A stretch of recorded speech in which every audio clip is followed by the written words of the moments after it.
আজকের দিনটার জন্য আমরা অ্যাকচুয়ালি সারা বছর বসে থাকি, বিশেষত যারা আমরা মায়ের মন্দিরের সাথে যুক্ত সারা বছর আসি, পুজো করি। আজকের দিনটা আমাদের কাছে সবচেয়ে বড় দিন। আজকে দীপান্বিতা কালী পুজো হবে আমাদের, তো প্রস্তুতি প্রায় সম্পূর্ণ। একটু পরে মায়ের স্নান, অঙ্গবস্ত্র চেঞ্জ ইত্যাদি ইত্যাদি শুরু হবে। তার সাথে রয়েছে লং লিস্ট অফ পারফরমেন্স। এখানে পারফরমেন্সগুলো সবই শ্যামা সঙ্গীত, মায়ের গান। এবার অনেক লোকে আমাদের কাছে অনুরোধ করেছে যে যদি সামহাউ তাদেরকে একটু পারফর্ম করতে দেওয়া যায়। আমাদের হচ্ছে যতক্ষণ মায়ের স্নান হচ্ছে এবং এইসব কাজগুলো হচ্ছে প্রস্তুতি, যতক্ষণ সময় আছে যে আসুক সবাইকে আমরা পারফর্ম করতে দিই। যাই হোক, আপনাদের দেখাচ্ছি কী অবস্থা। মোটামুটি আমার সেট আপও শেষ, রেডি হয়ে গেছে সাউন্ড এবং ইত্যাদি।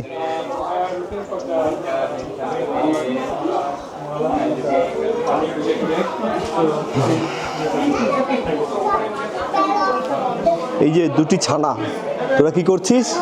নো, পালাচ্ছে দেখো। তো আমাদের সেট আপ রেডি, এরপরে মায়ের স্নান হবে, অঙ্গবস্ত্র চেঞ্জ হবে ইত্যাদি ইত্যাদি। প্রবলদা স্মৃতি সংগ্রহ করছে, দেখাবো আপনাদের পুরোটাই।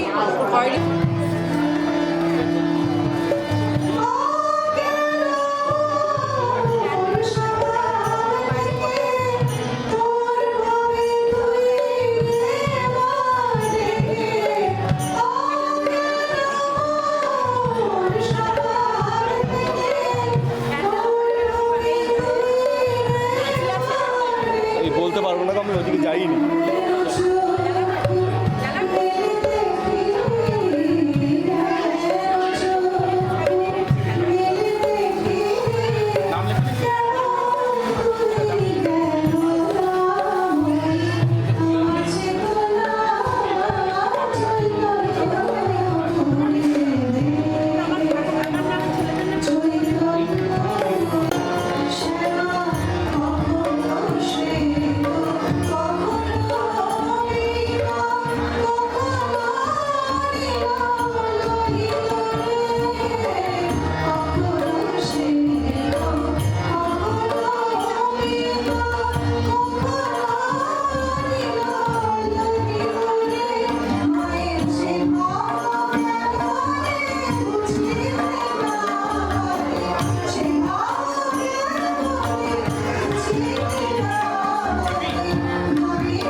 Now the first responding, and you are going to describe Kalima. Say, Om Krishodari Mahachandi Mukta Kenshi प्रिय कुलाचार प्रसन्नास्ये नमस्ते शंकर प्रिय गौरवंशे गौतमाक्षी इति शब्द प्रसादिनी भूर घोर अंधारे नमस्ते चित्तवासी वल्लुक पुष्प संकाशे त्रिपुरे भयनाशिनी भक्तोदय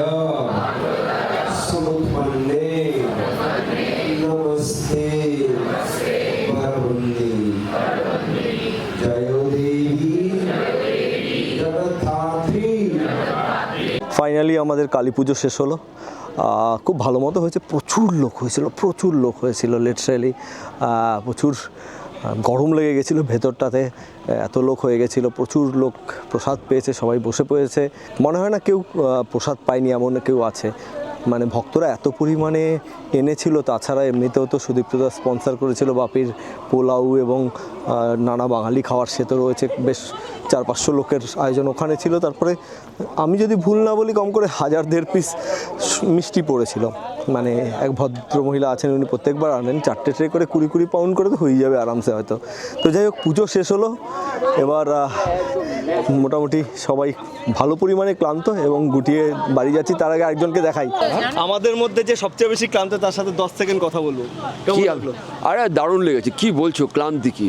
আমি সামান্য পুজো করি, মানুষজন তার কি আরতি ভাই, মানুষের ভালোবাসে তোমার পুজো পুরো বেরিয়ে। আরে দেখো সে তো গেল, কিন্তু নিশ্চয়ই ধন্যবাদ। কিন্তু কি বলো, আমি মানে মানুষজনকে দেখে যাই কয়েকটা মন্ত্র পড়ে একজন দেবীকে ডেকে তার কাছে প্রার্থনা করা। হ্যাঁ, কিন্তু এই দেবীর একটা ব্যাপার আছে, এই মানুষজনকে চুম্বকের মতো টানে। এই যে কোনো দেশে যে কোনো জায়গার মানুষকে, আর বিশেষ করে বাঙালি ইস্ট ইন্ডিয়ার মানুষকে চুম্বকের মতো টানে।